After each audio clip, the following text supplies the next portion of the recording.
como conversam, hein? Com a notícia de encontros para lá, encontros para cá. Luiz Fux, que dizem estar isolado, agora correndo atrás do que seria um prejuízo, se encontrará com o democrata Rodrigo Pacheco. Aliás, Thaís Oliveira, bom dia. Você ouviu algo sobre Luiz Fux, eu custo a crer, se encontrando também com o ministro da Defesa hoje mais tarde? Bom dia, Thaís Oliveira. Oi, Andreasa, bom dia a você, a Marcela e aos ouvintes. É isso mesmo, né? Às 15h tem essa agenda com o presidente do Congresso, o senador Rodrigo Pacheco, e às 17h ele vai se reunir com o ministro da Defesa, o general Paulo Sérgio Nogueira de Oliveira, aquele mesmo, né, general que soltou uma nota dura contra o ministro Luiz Roberto Barroso pela declaração dele de que as Forças Armadas estavam sendo orientadas a atacar o sistema eleitoral e empurradas ali para o varejo da política. Então, você tem razão, são duas agendas hoje, uma com o presidente do Congresso e do Senado e uma com o ministro da Defesa, Andreasa. Que coisa, Thaís Oliveira. E, Thaísa, nós não combinamos nada disso aqui não, tá? Mas o que se pretende discutir nessas reuniões? Qual é a pauta? Qual é a agenda? O que busca Fux? Você tem alguma informação para a gente tentar entender essas articulações? Pois é, Andreasa, não divulgaram a pauta oficialmente, mas a gente sabe, né, que o assunto é essa crise institucional com o presidente da República. Lembrando que na semana passada, Bolsonaro sugeriu ali que as Forças Armadas fizessem uma apuração paralela das eleições, fora, né, o que a gente conversou ontem aqui no programa, a participação dele naquelas manifestações antidemocráticas de domingo em São Paulo e também em Brasília.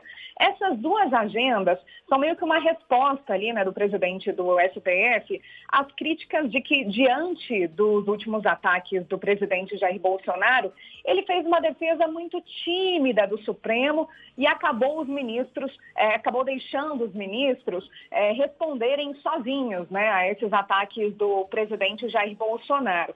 Luiz Fux já tinha conversado na semana passada com Pacheco e vários senadores, né? A gente falou disso também na semana passada, Renan Calheiros, Randolfo Rodrigues, Simone Tebet, companhia ali, mas ele estava sendo cobrado por uma agenda pública, né? Então, assim, hoje a gente tem dia, hora e local informados. Essas duas agendas serão no gabinete dele, no Supremo Tribunal Federal. Então, ele estava sendo cobrado a fazer ali, né, uma espécie de uma sinalização pública a respeito, né, do isolamento do Supremo Tribunal Federal em meio a essa crise. Então, tem aquela nota, né, do ministro da Defesa, aquela nota dura contra o ministro Luiz Roberto Barroso, e naquele momento, né, Andreasa, Marcela e ouvintes, vale a gente lembrar que o ministro Luiz Roberto Barroso, ele ficou calado depois da nota do ministro da Defesa, ele não respondeu, né, não teve ali uma tréplica do ministro Luiz Roberto Barroso, e o presidente do Supremo Tribunal Federal também não respondeu. Na semana passada, o único movimento público ali do presidente do Supremo foi comemorar o aniversário dele, né, de 69 anos, chamando todos os ministros ali para um evento, né, para, enfim, um almoço no gabinete dele, mas houve um voto de silêncio. Ninguém tocou no assunto ali, né, da crise institucional. Ontem, o presidente do Tribunal Superior Eleitoral, o ministro Edson Fachin, disse em uma reunião fechada daquele Observatório da Transparência nas Eleições que atacar a justiça eleitoral é o mesmo que atacar a democracia. Edson Fachin, né, vem participando ali dessa série de agendas, muitas são fechadas, mas depois o conteúdo acaba sendo divulgado pelo Tribunal Superior Eleitoral, nesse movimento também de dar mais transparência para o que acontece na justiça eleitoral. E o ministro Luiz Roberto Barroso participou de uma nova palestra sobre liberdade de expressão e democracia, dessa vez em São Paulo. Disse que é preciso enfrentar a mentira deliberada. Não falou diretamente sobre as ameaças do presidente Jair Bolsonaro ao processo eleitoral, ao Supremo, mas disse isso, é preciso enfrentar a mentira deliberada. A gente lembra também que na semana passada, né, esses senadores, Renan, Randolph, eles tinham cobrado uma posição mais enfática do presidente do Congresso, né, Rodrigo Pacheco. Hoje, inclusive, Pacheco vai almoçar com alguns desses líderes antes da reunião com o presidente do Supremo, Luiz Fux. Lembrando que tem aquela discussão, né, dele apresentar um projeto de lei ali para criar uma espécie de regramento a respeito do indulto, proibindo, né, que no futuro o presidente da República perdoe alguém que atacou a Constituição e a democracia, como fez com Daniel Silveira. Então, hoje, Pacheco vai receber alguns líderes antes dessa reunião com o Fux. Esses mesmos senadores, eles tinham aconselhado Pacheco a procurar também o Tribunal Superior Eleitoral, fazer uma espécie de visita institucional ali ao ministro Edson Fachin, ao presidente do TSE, né? Como quem diz, olha, a gente está, né, defendendo aqui as eleições, a gente está acompanhando o processo, a gente confia na justiça eleitoral.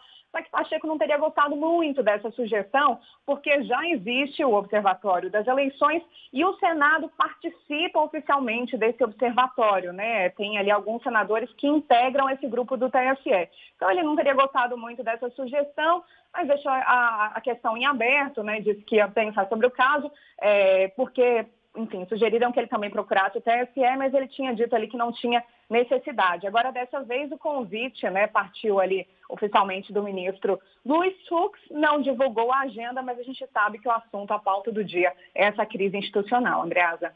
Será, Marcela Lorenzetto, Thaís Oliveira, que nesse encontro com Rodrigo Pacheco, Luiz Fux cobrará do presidente do Congresso que cumpra a decisão do Supremo Tribunal Federal que está pendente? Porque tem uma incoerência fundamental aí. A gente precisa dizer... a palavra é muito bonita, né? A ênfase de Rodrigo Pacheco, essa ênfase aí via Twitter, é legal, né? Em defesa do sistema eleitoral, etc. e tal. Mas e a prática?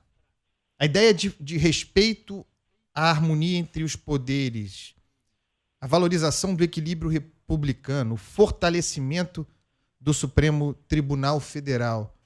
Como o Rodrigo Pacheco pode falar em defesa da transparência do nosso sistema eleitoral se ele mesmo é um agente da falta de transparência ao não cumprir uma determinação judicial para tornar pública a lista dos padrinhos das destinações de orçamento secreto? Ele próprio, um deles. Essas são questões que se chocam aí. Também é difícil. Vá lá, a gente admite, ainda que com incoerências como essa, o encontro entre chefes de poderes. O presidente do Supremo, o presidente do Supremo Tribunal Federal e o presidente do Congresso. Vá lá. Mas é difícil compreender a lógica do encontro entre Luiz Fux, presidente do Supremo, e o ministro da Defesa. Não, tem alguma coisa aí que escapa à compreensão, à nossa compreensão. No caso do Daniel Silveira, tem um acordo dado aí, inclusive com elementos corretos, mas que precisava ser tratado, esse acordo, de uma maneira republicana, transparentemente, por meio do debate público, não com essas reuniõezinhas. Qual é o acordo que está aí? O Supremo não contesta o perdão de Jair Bolsonaro, previsto na Constituição. Se acerta que cabe ao Congresso a cassação de parlamentares, e o Supremo pare com isso, porque está errado, está na Constituição, isso é função, cassar parlamentares do Parlamento. E, por fim, se aceita também que o perdão de Jair Bolsonaro não alcança a inelegibilidade de Daniel Silveira, ou seja, Daniel Silveira está livre, não vai para a prisão, a cassação de seu mandato depende da vontade do parlamento, mas ele não poderá disputar a eleição. Esse é o acordo que está aí. Por que não se transforma isso num debate de valorização do que está na Constituição Federal? É isso que está faltando.